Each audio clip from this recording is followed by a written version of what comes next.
To understand what's happening in Iraq right now, you really need to go back to 632 AD. That's when the two main Muslim groups, the Sunnis and Shia, had a pretty big falling out after the Prophet Muhammad died. Shias believed only a blood relative could succeed him, but Sunnis thought their spiritual leader could be any devout follower of Muhammad.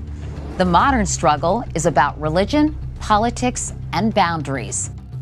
The vast majority of the world's 1.6 billion Muslims are Sunni.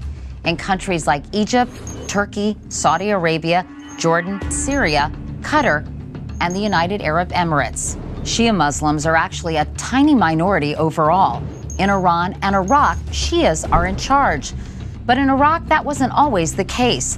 There was Sunni rule under Saddam Hussein because he was on that team. When the U.S. invaded Iraq and toppled Saddam in 2003, who could forget this image, right?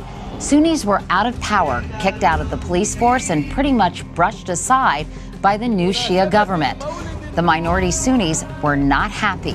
Some of them even joined forces with al-Qaida as it began to infiltrate Iraq and wreak havoc all over the place. This was the insurgency. U.S. forces tried to keep at bay for 8 years. But this al-Qaida Sunni mashup became too violent and extreme for the country's more moderate Sunnis. So they got friendly with U.S. troops to fight them. That became known as the Anbar Awakening. Across the border in Syria, ISIL, which they're now called because they want to establish a caliphate or Islamic State that extends far beyond Iraq and Syria, regrouped, trained, and amassed some serious arms and equipment. This group has been linked to massacres, executions, beheadings, and kidnappings, even of women and children. Their tactics so brutal, al-Qaeda's core leadership didn't want anything to do with them. Since the U.S. withdrew military forces from Iraq in 2011, Iraq's Prime Minister Nouri al-Maliki has made life even more difficult for Sunnis in his country. That's why they don't seem too upset about ISIL's increasing power, and in some cases are even joining them. ISIL wants to create a Sunni Muslim state governed by Sharia law. Right now, their goal is regional, but experts believe they may soon begin exporting terrorism around the globe. Thousands of foreign fighters, including some Americans, are fighting alongside them.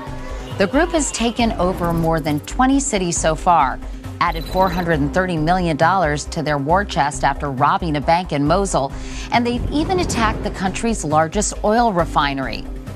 And those Iraqi security forces the U.S. spent $20 billion training, well, many of them have refused to fight. Oh, and did I mention there's one more group you should know about? The Kurds are a fairly steady ethnic faction in northern Iraq, which is saying something considering the instability in the country right now. The Kurds want their own independent state, but the U.S. is urging them to stick with Iraq. Basically, it's a mess and a big problem for the U.S. and the entire region. How it will all play out remains to be seen, but because you know at least some of the players and dynamics, you'll be able to say, now I get it.